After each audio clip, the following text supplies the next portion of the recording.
It's a psychological and social minefield.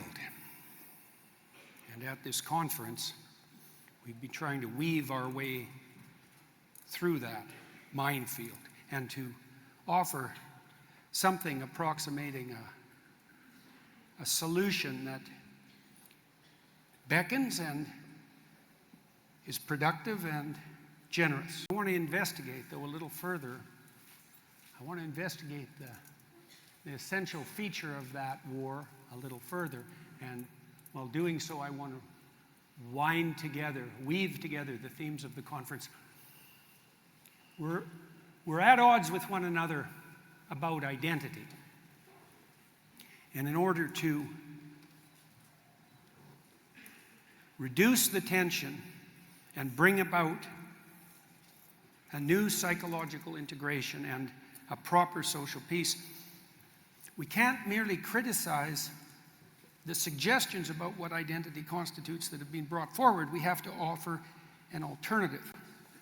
And so I would like to delve deeply for half an hour into what identity must and should be, and to relate that to what social structure must and should be.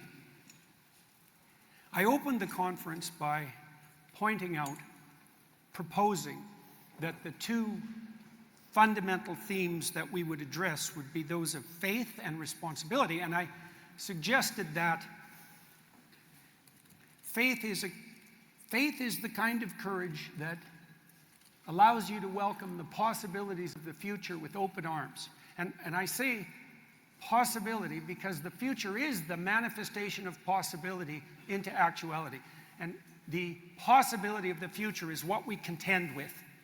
The unknown treasure house of what could be is what we contend with. And given that that's what we eternally contend with, we might ask ourselves, how best to contend with that? And one answer to that is with the faith that is simultaneously courageous. We put ourselves on the line to act out the proposition that, and we look into the future and we cast upon the unknown landscape of the future a vision that provides us with hope and security, because that's what a vision does. And then we bear the responsibility of attending and acting in a manner that makes that hopeful and security-providing vision possible. And so then I would say that identity is the proper union of faith and responsibility. And then you might say, how does a proper identity unite faith and responsibility? And I would say that it does that in a subsidiary manner, in a hierarchical subsidiary manner. Now, if you're beset with conflict subjectively and in your society about what identity constitutes, you need a counter position that's well developed. So, identity is the proper union of faith and responsibility, and proper identity is subsidiary in structure.